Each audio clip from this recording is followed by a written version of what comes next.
Hello मित्रांनो, नमस्कार. मी S Chavan. अंधविश्वास का सच या चॅनलवर आपल्या सगळ्यांचे स्वागत आहे. मी नवीन विद्वानांना भेटत असतो आणि त्यांच्याकडून चांगली माहिती काढून तुमच्यापर्यंत पोचवण्याचा प्रयत्न करतो. हाच माझा उद्देश आहे. कारण की समाजामध्ये अनेक लोक गुणवंत आहेत, विचारवंत आहेत, विवेकशील आहेत, तर्कशास्त्री आहेत. त्यांचे विचार समाजापर्यंत पोहोचले पाहिजे. म्हणून आज मी कारंजा लाड, जिल्हा वाशिम या ठिकाणी अनेक नामवंत शाळा आहे. त्यापैकी एक नामवंत शाळा आहे.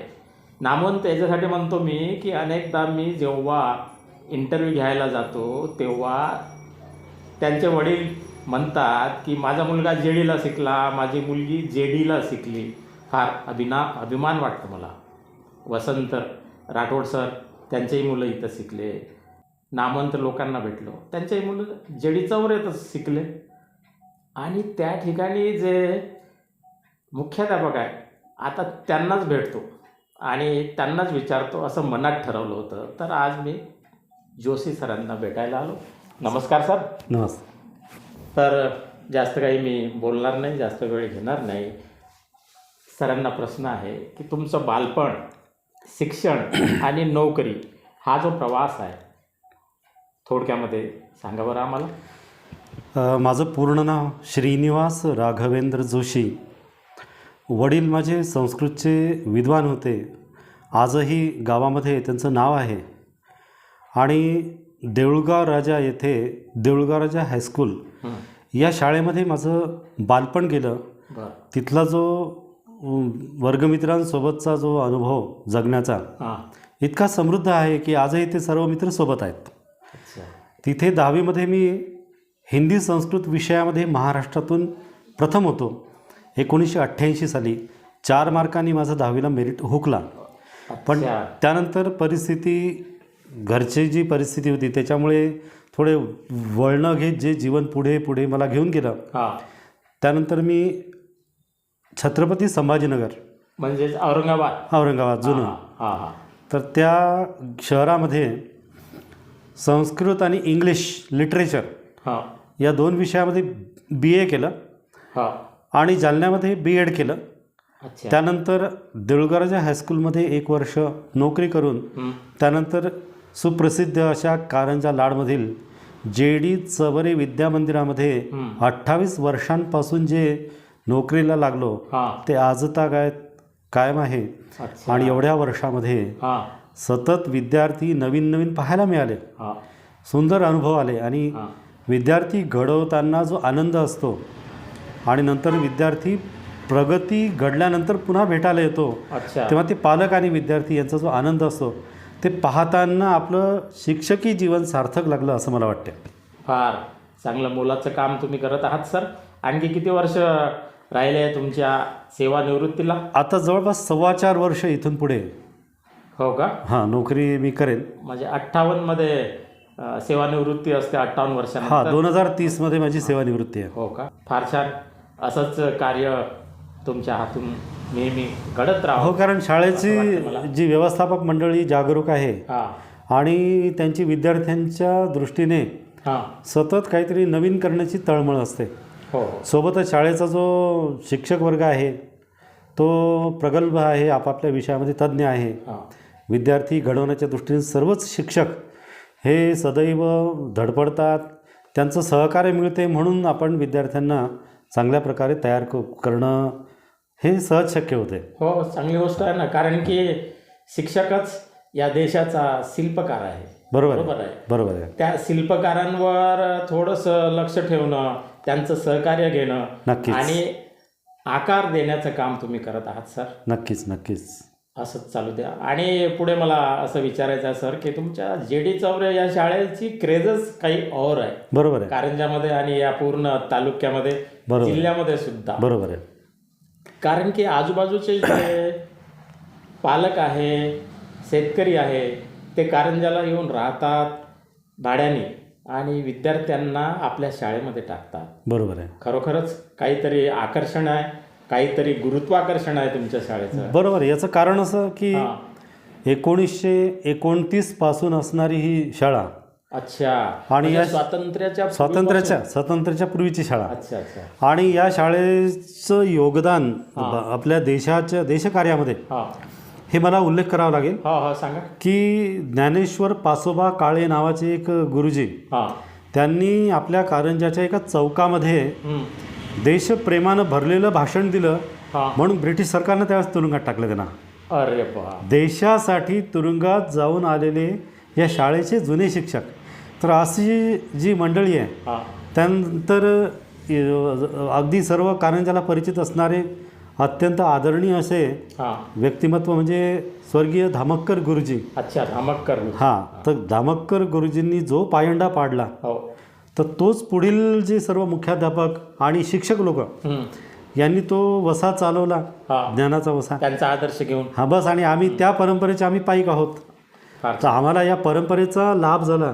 आम्हाला फक्त ही परंपरा सांभाळत जरी चांगली सांभाळायला जमली तरी पण हा जो यशाचा दीपस्तंभ आहे हा असाच कायम राहील याची खात्री आहे. वा वा वा, फार छान.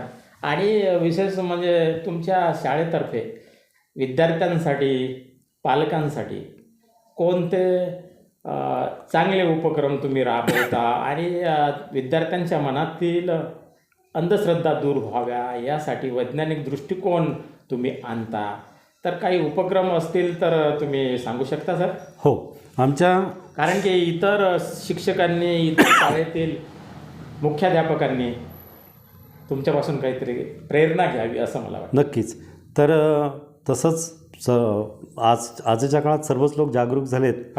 सर्वच शाळांमधले सगळे मुख्याध्यापक आणि शिक्षक वर्ग आपापल्या परीने धडपडत आहेत. पण आमच्या शाळेमध्ये आम्ही जे उपक्रम घेतो त्याबद्दल माहिती देतो. आम्ही वर्षभर विद्यार्थ्यांकरता वेगवेगळे वैज्ञानिक उपक्रम घेतो. त्यामध्ये अंधश्रद्धा निर्मूलनाच्या दृष्टीने आमचे सर्व विज्ञान शिक्षक हे सदैव मुलांना जागरूक बनण्यासाठी सांगत असतात. आणि मधून वैज्ञानिक कार्यक्रम आम्ही घेत असतो. तसं मागच्या वर्षी तुमचाच एक छानसा कार्यक्रम वैज्ञानिक प्रयोगांचा आपण घेतला होता. त्याला प्रतिसादही विद्यार्थ्यांचा अजूनही मुलं आठवण काढतात. तर छान प्रयोग, आपला कार्यक्रम छान झाला. तर या अशा कार्यक्रम आम्ही सतत घेतो. त्यानंतर ज्या काही वैज्ञानिक साहित्य लेखन आहे, काव्यलेखन आहे, विज्ञानासंदर्भात काही नाट्यलेखन आहे, सादरीकरण आहे, अशा ज्या सरकारकडून म्हणजे त्या आपल्या यंत्रणेकडून ज्या वेळी आवाहन होते त्यावेळी आम्ही त्यांना प्रतिसाद देतो. आमचे शिक्षकही जागरूकपणे प्रतिसाद देतात आणि विद्यार्थीसुद्धा सहभाग घेतात. आणि विद्यार्थ्यांनी विज्ञानाची कास धरावी, वैज्ञानिक दृष्टिकोन अंगीकारावा सदैव, यासाठी आम्ही सदैव त्यांना जागरूक ठेवत असतो. वा वा, चांगलं आहे. आणि एक उपप्रश्न हा विचारतो की लोक अनेक प्रकारच्या अंधश्रद्धा बाळगतात. उदाहरणार्थ निंबू मिरची वाहनाला टांगतात, घराला टांगतात, दुकानाला टांगतात आणि प्रत्येक कार्य करण्यापूर्वी मुहूर्त पाहतात, जादूटोणावर विश्वास ठेवतात, भानामतीवर विश्वास ठेवतात. या सगळ्या गोष्टींविषयी तुमचं मत काय सर? माझं असं मत आहे की एक जुन्या काळापासून ज्या काही श्रद्धा, अंधश्रद्धा ज्या काही एकत्रित होऊन पुढे वाहत राहिल्या त्याला त्यांनी लोकांच्या मनाचा पगडा घेतला. आणि मग सांगणारा काय सांगतो त्याचं तार्किक ॲनालिसिस न करता जसं जसं लोक ग्रहण करतात त्याला ते फॉलो करतात. त्यामध्ये चुकीच्या गोष्टीसुद्धा वाहत येतात. आता मला एक तुम्ही विषय काढला म्हणून मला स्वतःला जे वाटतं की लिंबू जादूसाठी वापरतात. तर माझं असं म्हणणं आहे की आपल्या पूर्वजांनी यामध्ये असं ओळखलं असेल की लिंबू हे जादू करते. पण ही वैज्ञानिक जादू कशी की लिंबू हे आपल्या पोटात गेल्यानंतर अनेक प्रकारची औषधी गुणधर्म त्याचे काम करतात. जसं मी एका ठिकाणी वाचलं की भातामध्ये आपण लिंबू पिळून जर नेहमी खाल्लं तर शुगर लेव्हल नॉर्मल ठेवायला त्याचा उपयोग होतो. सायट्रिक ॲसिड असते. दुसरी गोष्ट लिंबू हे जादू करते. म्हणजे ते लिंबू जर का खाण्यात आलं तर त्वचा चांगली होते, रक्त शुद्ध राहते. विटॅमिन सी पण आहे ना त्याच्यात. हा, विटॅमिन सी आहे. दुसरी गोष्ट मिरचीच्या बाबतीत मला जे वाटते की आताची जी मिरचीचं बीज आहे हे मॉडिफाय होत होत त्याच्यात बदल झाले, हायब्रिड झालं. पण जुन्या काळात समजा 100-150 वर्षांपूर्वी जे काही चांगलं बीज असू शकेल मिरची, तर ती जी चांगली औषधी गुणधर्मांची मिरची, त्याचे काहीतरी चांगल्या प्रकारचे परिणाम शरीरात होत असतील. म्हणून त्याचबरोबर जे बारीक बारीक चिलट आहेत किंवा असे जे घरामध्ये येणारे कीटक येऊ नये याच्यासाठी दाराबाहेर लिंबू मिरची लावत असावेत. पण लोकांनी त्याचा दुसरे अर्थ काढले तर त्याला काही तथ्य नाही आहे त्याच्यात. तथ्य नाही आहे. लिंबू मिरची टांगल्याने कामही होत नाही, ते खाल्ल्यानं आपलं नुकसान किती होते सर. बरोबर ना. आणि आजकाल तर मी पाहिलेलं आहे काही दवाखान्यामध्येही असते निंबू मिरची प्लॅस्टिकची. हो. आणि विदेशामध्ये निंबू मिरचीची निर्यातही करतात, भारतीय निंबू मिरची. आणि मोठमोठ्या शहरांच्या चौकामध्ये तुम्ही बघा निंबू मिरचीची माळ विकणारे मुलं फिरतात. हो. म्हणजे किती नाश होते. तर याच्यामध्ये हा जो पोटात गेल्यानंतर त्याची जी जादू होते, एवढी जादू आपण म्हणायला काही हरकत नाही. बाकी जे काल्पनिक लोक जे जोडतील, मग त्याला कसं एखाद्या घरामध्ये जर भूत आहे असं जर का आपण सांगून ठेवलं आणि 10 लोकांना वेगवेगळ्या वेळी जर नेलं तर प्रत्येकाला त्याच्यात भूत दिसेल. पण ते कसं भूत दिसलं याचं वर्णन जर सांग म्हटलं तर प्रत्येकाचं वेगवेगळे. याचं कारण असं की त्यानं त्याची कल्पना मिसळली. त्याच गोष्टी आपल्या ज्या चांगले जे लिंबू मिरचीशी संबंधित ज्या काही लोकांनी आपल्या स्वतःच्या कल्पना त्यात मिसळून काही अंधश्रद्धाही पसरवल्या असतील, तर अशा अंधश्रद्धा दूर करणं हे आपलं काम आहे. उदाहरणार्थ जसं आता मागे एका पुस्तकात खूप छान अर्थ काढावा असं एकानं लिहिलं होतं. जसं आता मांजर आडवं गेलं त्याचा अर्थ काय होतो, तर त्यानं ते छान लिहिलं होतं की मांजर आडवं गेलं त्याचा एकच अर्थ होतो की त्या प्राण्याला तिकडे जायचं होतं. बाकी काही अर्थ आपण काढायचं अशुभ नाही, काही नाही. तो त्याचं जगणं जगतो, आपण आपलं जगणं जगतो. आणि तुम्ही सांगा मला सर की मुहूर्त वगैरे लोक काढतात आणि मुहूर्तानुसार काहीच घडत नाही ना हो. मुहूर्तावर अनेक लग्न होतात, मग ते लग्न तुटतात, दुर्घटना होतात, अपघात होतात.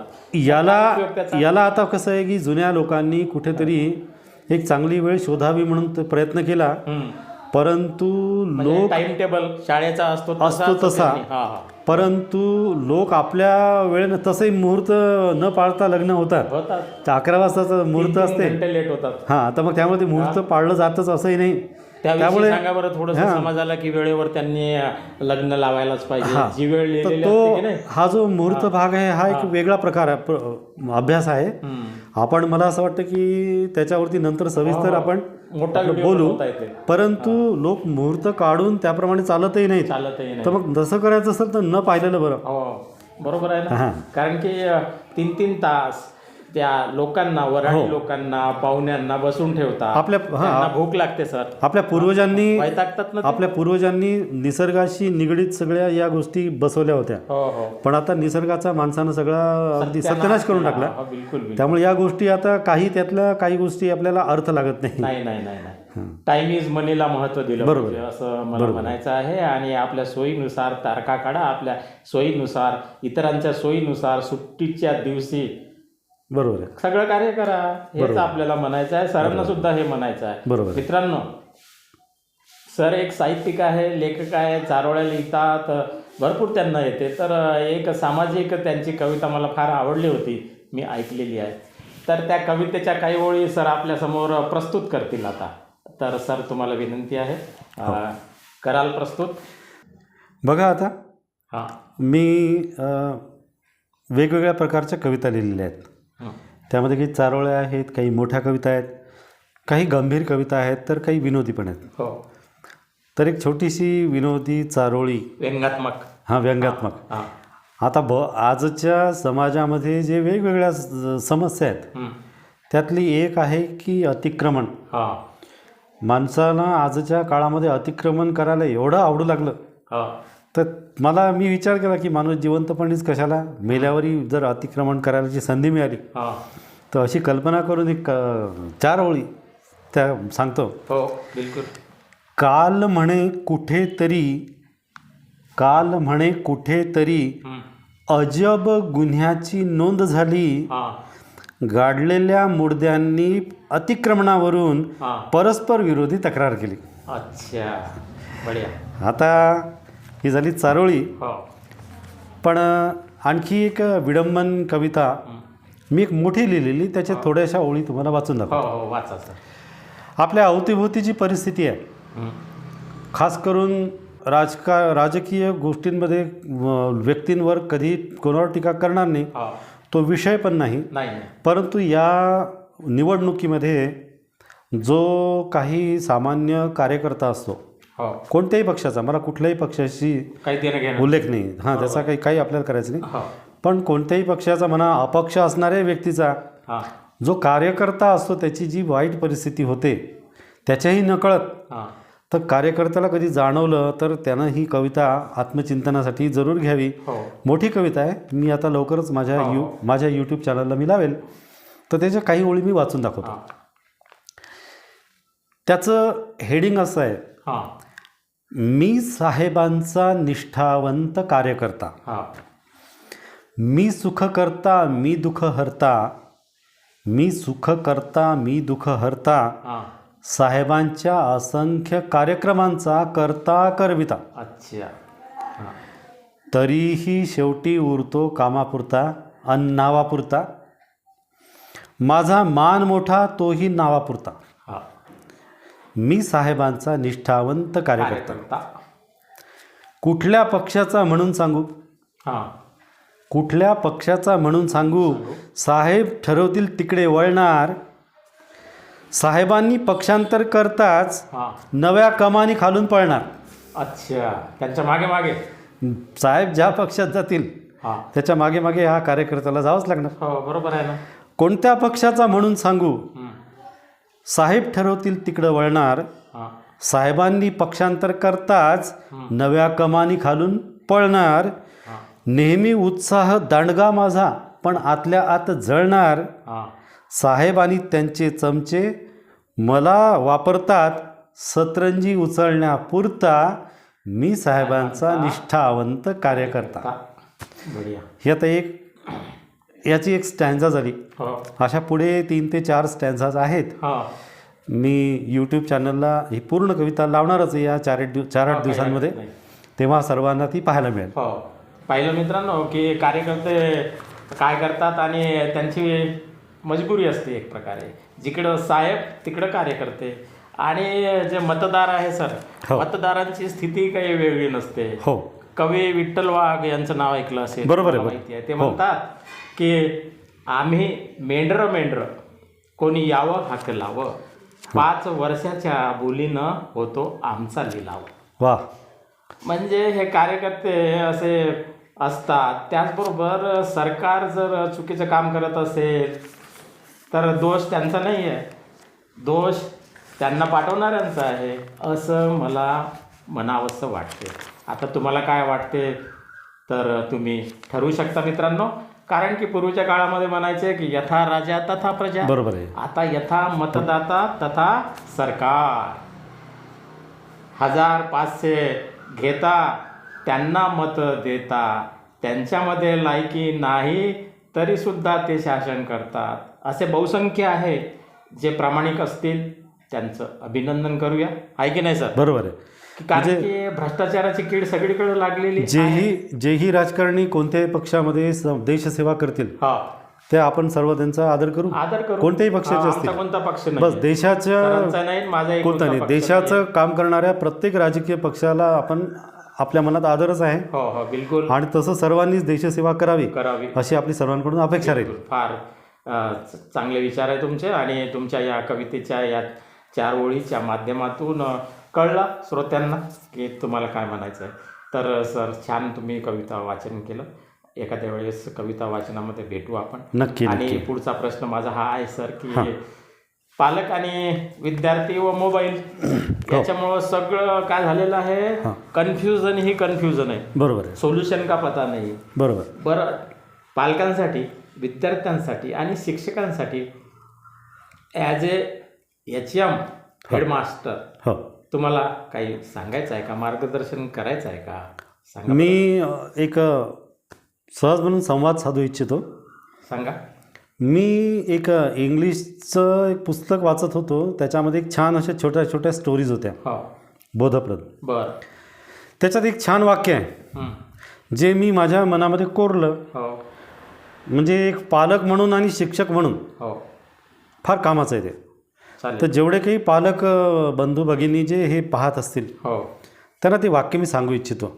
सांगा. ते वाक्य असं आहे, never worry that your children हां don't listen to you, always worry that हां. They are always watching you. अच्छा.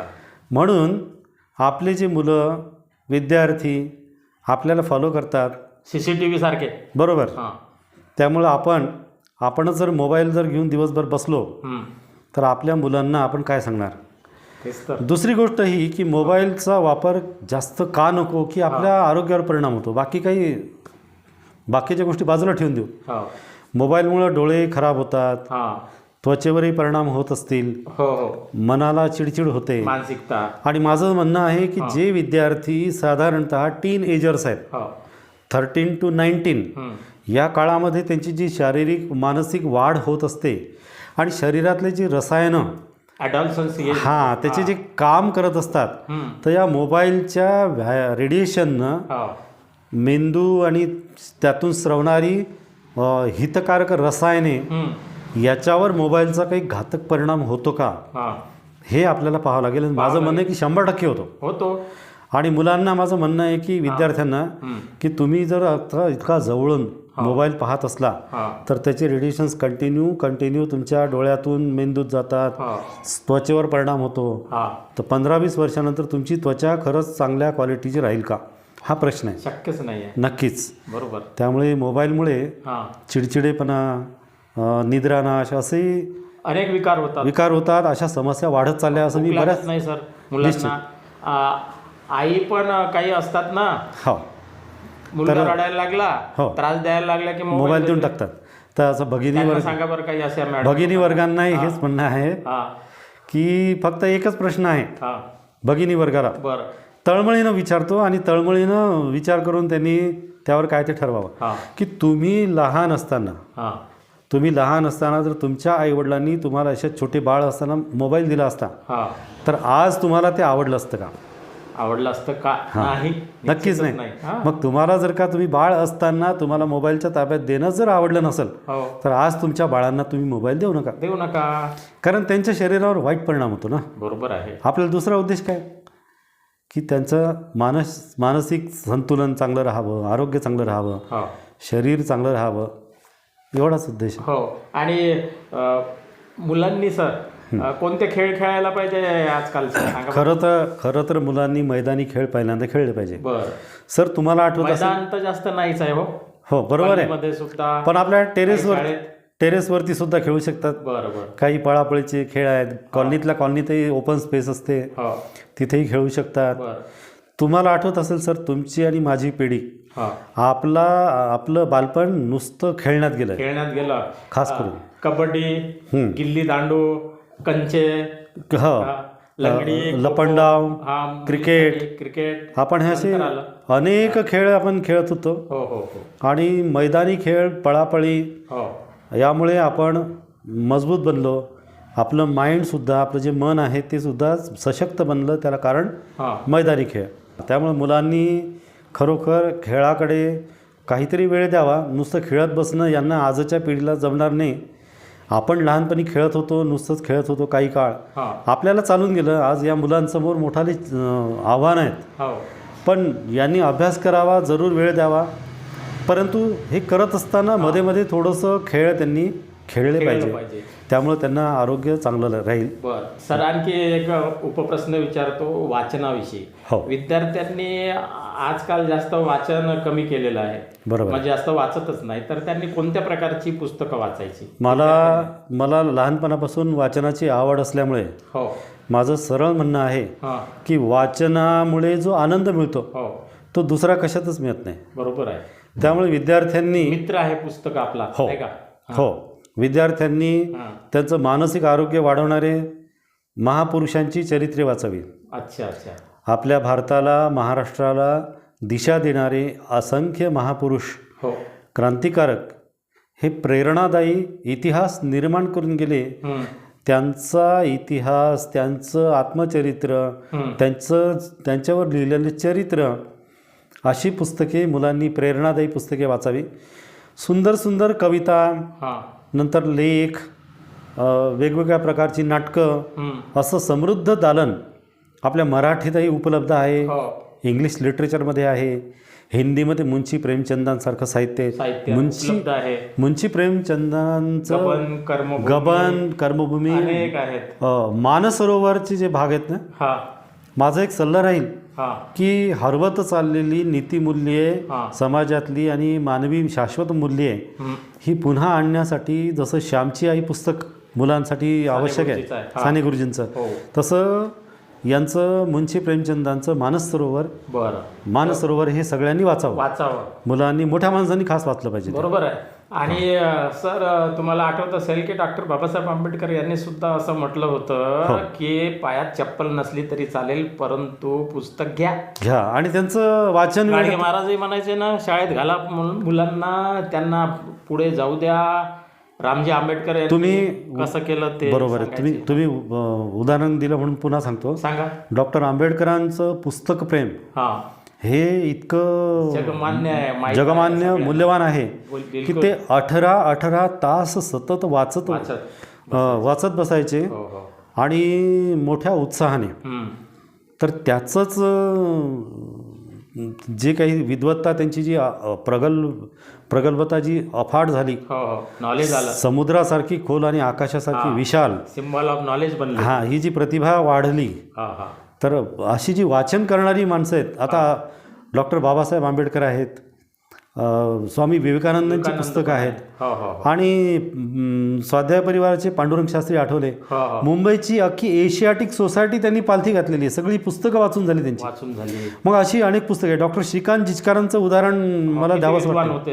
मला आपली जी तुमची माझी पिढी यांना थोडंसं सांगावं लागते की डॉक्टर श्रीकांत जिचकारांचं जी ज्ञानलालसा आहे ती तुमच्या मुलांना शिकवा. तुम्ही वाचा. डॉक्टर श्रीकांत जिचकारांनी केवढं ज्ञान जमा केलं होतं. ते दुर्दैवाने अगदी 49व्या वर्षी 50 जे काय असेल दुर्घटनेमध्ये वारले. आपल्या देशाचं ज्या लोकांच्या जाण्यानं नुकसान झालं त्यामध्ये डॉक्टर श्रीकांत जिचकार यांचं मी खूप वरती नाव ठेवतो की यांच्या जाण्यामुळं आपलं नुकसान झालं. तर ज्ञानाची लालसा पाहिजे या सगळ्या महापुरुषांकडून आपण घेतली पाहिजे आणि मुलांना ते जरूर वाचनाचं वेड त्यांना लागावा असे संस्कार केले पाहिजे. आणि असंही म्हटलेलं आहे की सर, की ज्याप्रमाणे मधमाशी मध गोळा करते ना वेगवेगळ्या फुलांवर जाऊन, त्याप्रमाणे विद्वान लोकांनी वेगवेगळी पुस्तकं वाचली आहे ना. वाचली. एका विद्वानाचं 5 मिनिटाचं भाषण 100 पुस्तकं एवढं असते. बिलकुल. आणि त्याच्यामध्ये कसं असते की जो अनुभवी विद्वान आहे त्याच्या बोलण्यातून जीवनाचं सूत्र मिळते. हो, बिलकुल. जे सूत्र आपण बोलतो ना, त्या सूत्राला आपण विकसित करू अशी त्याच्यामध्ये ताकद असते. म्हणून आपण सगळे विद्वान जे लोक आहेत ना त्यांना फॉलो करायला पाहिजे, त्यांचे चांगले विचार घ्यायला पाहिजे. आणि भारताला फार मोठमोठ्या विद्वानांची एक संपन्न परंपरा आहे. बिलकुल आहेच. आणि सर, हे शिक्षणाविषयी झालं, विद्यार्थ्यांविषयी झालं, पालकांविषयी, शाळांविषयी झालं. आता मला गंभीर समस्या एक, शेतकरी आत्महत्या. शेतकऱ्यांची परिस्थिती फार दयनीय आहे हो सर. वाईट. त्याविषयी तुम्ही सांगा बरं थोडं.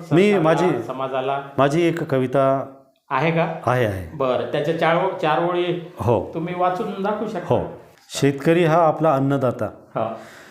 आपल्याला त्याचा मनापासून सर्वांना आदर असलाच पाहिजे ना. कारण तो एवढं राबतो, एवढे पैसे शेतात लावतो, आणि शेवटी आभाळातून काय कृपा बरसली तर त्याला हाती धान्य आलं, नाहीतर वाया गेलं. लावलेले सगळे पैसे वाया जातात, श्रम वाया जातात, सगळी आशेवर पाणी फिरतं. न येणाऱ्या पाण्यामुळे, आकाशाचं पाणी न पडल्यामुळे आशेवर पाणी फिरतं. इतकी वाईट परिस्थिती. म्हणून एवढा असूनही तो शेतकरी सकारात्मक असतो. आणि जे खरोखर समाजामध्ये जे शेतकरी दुर्दैवाने एकटे पडून आत्महत्या करतात, माझं म्हणणं की आपण सर्वांनी शेतकऱ्यांना सांगावं की तुम्ही एकटे नाही आहात. आम्ही तुमच्यासोबत आहोत आणि आपल्याला फुल ना फुलाची पाकळी जेवढं काही शेतकऱ्याला साठी करता येईल, मदत नाही आहे ती, आपलं कर्तव्य आहे ते. जो आपल्याला अन्न देतो त्याचा आपल्यावर हक्क आहे. आपण सर्व समाज जर त्याच्यासोबत आहोत हे जर त्याला दाखवून दिलं तर आत्महत्या बंद होतील. कारण कुठलाही शेतकरी एवढा सकारात्मक असतो. ती सकारात्मकता कवितेत मी मांडण्याचा प्रयत्न केला. बघा, कवितेचं नाव आहे माती आणि मोती. माती आणि मोती. माती आणि मोती.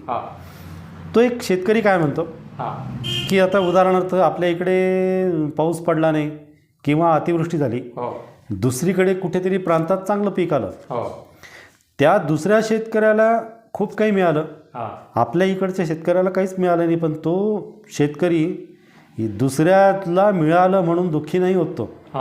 तो स्वतःचं दुःख दूर करण्यासाठी पुन्हा नव्या उत्साहानं संकल्पाने कामाला लागतो.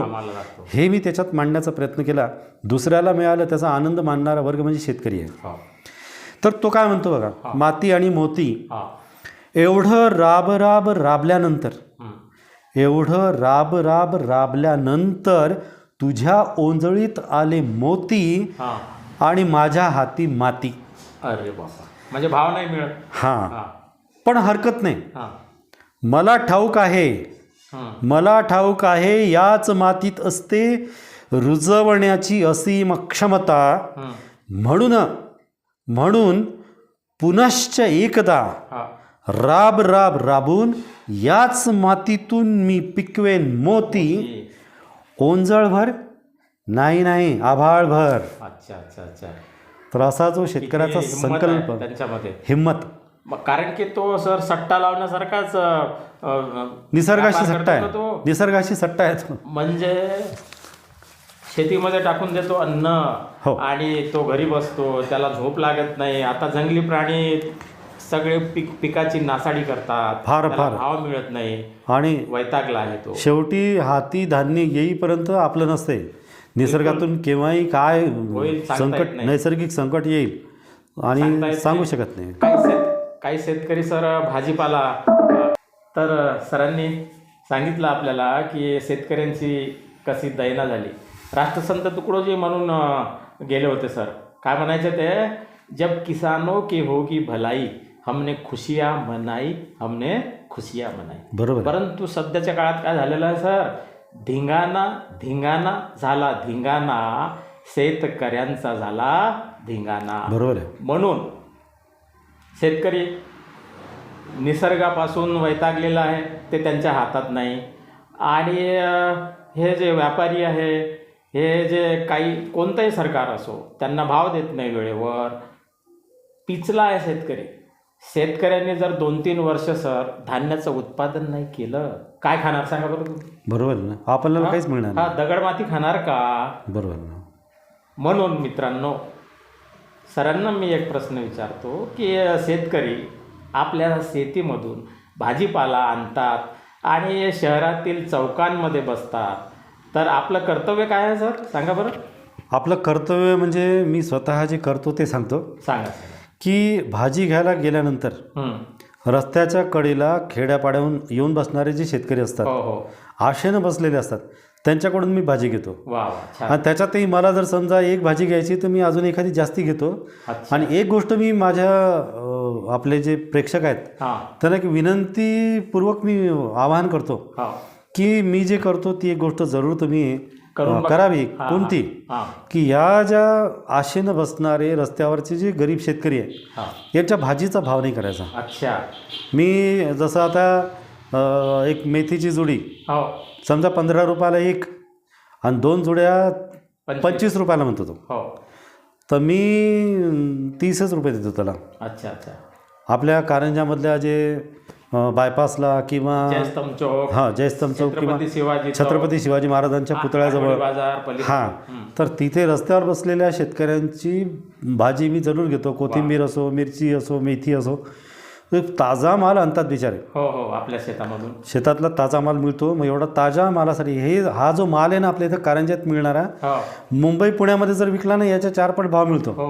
मग हे शेतकरी बिचारे एवढं चांगलं आपल्यासाठी आणतात, तर यांना भाव न करता आपण भावताव करू नये. आणि ते मागतील त्या भावातच द्यावा, कारण प्रत्येकाला घरामध्ये लहान लेकरं असतात, त्यांची आशा असते. प्रत्येक शेतकऱ्याच्या मुलाला सुद्धा 2 पैसे मिळतात त्यांना, चांगले कपडे मिळावे, चांगलं खायला प्यायला मिळावं, आपल्याला वेगवेगळे सण उत्सव असतात त्यांना मिळावं असं त्यांनाही वाटतं. आणि आपली जबाबदारी आहे, समाजाचा घटक म्हणून शेतकरी हा आपला आहे आणि तो आपलेपणा आपण जर जपला आणि भाव न करता जर घेतलं, तेवढेच 5 रुपये त्याला पुष्कळ वाटतात. बिलकुल. आणि प्रत्येक नागरिक हा शेतकरी आहे ना सर. हो, तो धान्य खातेच ना, बरोबर आहे. भाजीपाला खातेच. बिना भाजीपाल्यांना आपण जगू शकत नाही, म्हणजे राहू शकत नाही, बरोबर दिवस. म्हणून आपण त्यांचे आभार मानायला पाहिजे. बिलकुल. आपण माझं सरळ म्हणणं आहे सर, आपण हॉटेलमध्ये गेलो तर वेटरला 10 रुपये 20 रुपये टिप सहज देतो ना. द्यावी, ते पण गरीब असतात, त्यांनाही द्यायला पाहिजे. मग शेतकऱ्यांचे 5 रुपये कमी करून काय मिळणार आहे? द्या ना, त्याचे देऊन टाका. 5 रुपये 10 रुपये असं भाव नका करू, त्याला खूप तेवढे सुद्धा पैसे त्याला बरेच किमती वाटतात. छान. तर प्रत्येकाने कृपया सरांच्या सजेशनकडे, सूचनेकडे लक्ष द्यावा, थोडा गंभीरतेने विचार करावा. एवढं आपण करूच शकतो. त्यांच्यापासूनच घेण्याचा प्रयत्न करू. उद्यापासूनच आपण ठरवूया. तर भरपूर चर्चा आपली झालेली आहे सर. आणखी जास्त लांबवण्याची काही आवश्यकता नाही, पण मी कधी थोड्याफार कविता मी पण लिहिलेल्या आहे. सांगा एखादी सर. एक सांगतो. जरूर ऐकायला आवडेल. माझा विषय आहे सर अंधश्रद्धा निर्मूलन. 1998 पासून मी अंधश्रद्धा निर्मूलनाचं काम करतो. जवाहर नवोदय विद्यालयामध्ये शिकवत असताना सुद्धा मी अंधश्रद्धा निर्मूलन करायचो. मला आवडते ते. त्या समाजामधून आपण पुढे आलो, त्या समाजासाठी काहीतरी करावं. माझं असं म्हणणं आहे सर की या जगामध्ये भूत, भानामती, तंत्र, मंत्र, जादूटोणा याचं अस्तित्व नाही आहे. गुप्तधन नसतेच. गुप्तधनाच्या नावानं भांडणं होतात, जादूटोण्याच्या नावानं भांडणं होतात. भांडू नका तुम्ही, असं मला म्हणायचं आहे. माझ्या कवितेचं शीर्षक आहे नजर लागणे. म्हणजे लहान मुलांना नजर लागू नये म्हणून आजकालच्या आया, पूर्वीच्याही आया काळे ठिपके लावायचे सर. काजळ इकडं त्याचा चांगला चेहरा विद्रूप करून टाकायचे. आणि नजर लागली म्हणून मिरच्या, डोक्याचे केस भाजायचे. पण नजर कोणाचीच कोणाला लागू शकत नाही. म्हणून मला असं म्हणायचं आहे, निंबू मिरची काय आहे त्याच्यासाठी पण आहे. निंबू मिरची टांगल्याने आपला फायदा होत नाही. ही केवळ अंधश्रद्धा. नजर कुणाची लागत नाही. अंधश्रद्धा बनवते मानवाला आजन्म मानसिक गुलाम. सोडा साऱ्या अंधश्रद्धा, दुनिया करेल सलाम. बिलकुल. आणि शेवटी आहे की या आंधळ्या समजुतीने आर्थिक मानसिक शोषण होईल. तांत्रिक मांत्रिक फसवे लोकांना, समाज आपला गड्ड्यात जाईल. बरोबर. कारण की बुवाबाजीचं जाळं आज पसरलेलं आहे समाजामध्ये. कोण काय कोणाला फसवेल्याचा काही नेम नाही. आणि शेवटी आहे, या निंबू मिरचीचा अपमान असा करू नका. अनिस म्हणते सर्वांना, भीतीचा मार्ग धरू नका. आणि सफलता हासिल करने वाले सर कोई अलग काम नहीं करते हैं, वो उसी काम को अलग अंदाज से करते हैं. बरोबर है कि नहीं? बरोबर. इसलिए अलग अंदाज से अपना काम करना चाहिए. बरोबर है. अंधश्रद्धा में कोई मतलब नहीं है, टाइम बर्बाद है. आणि संत तुकारामांनी म्हटलं होतं सर की ही बुवाबाजी भुलवी जना, भ्रष्ट करी ग्राम जीवना, फसवोनी भोळ्या भाबड्यांना भलत्या छंदा लाविती. ते उच्च आसनावर बसून म्हणतात की ऐसा करो, मोहमाया का त्याग करो, परंतु स्वतः विमानानं फिरतात. ते म्हणतात की तुम्हारा क्या था वगैरे वगैरे काल्पनिक गोष्टी अनेक सांगत असतात बुवा बाबा. परंतु मनुष्य स्वयं अपने भाग्य का निर्माता है. जैसी करनी वैसी भरनी. भजन करो, पूजन करो, कीर्तन करो भरपूर, जब तक मन में शांती नहीं है मुक्ती भवती दूर. आणि राष्ट्रसंत तुकडोजीने शेवटी म्हटलेलं आहे सर, तुझं घरच नाही का तीर्थ, तर तू रिकामा कशाला फिरतं? तुझं घरच तीर्थ आहे, तिथंच चांगलं काम करा आणि आनंदाने राहा, जगा आणि जगू द्या, असं मला सांगायचं आहे. बरोबर. तर ही झाली सर माझी कविता. तुम्हाला आवडली असेलच. छान चांगली कविता. धन्यवाद. उद्बोधन करणारी आणि विद्यार्थ्यांना अंधश्रद्धापासून दूर नेणारी कविता. त्याचं मूल्य आहे. हां, मी आपला आभारी आहे सर. तर ही चर्चा इथेच थांबवतो सर मी आता. आणि तुम्हाला माझं आव्हान आहे मित्रांनो, की आमची चर्चा हे काय आम्ही जबरदस्तीनं थोपवले नाही तुमच्यावर, आणि आमचे विचार जे आहे तुम्हाला पटलं तर घ्या, जबरदस्ती नाही. पटेल तो सौदा. चांगल्या गोष्टी तुम्ही घेऊ शकता. कोणी कितीही मोठा व्यक्ती असला आणि तो काल्पनिक गोष्टी करत असेल तर त्याचं घेऊ नका.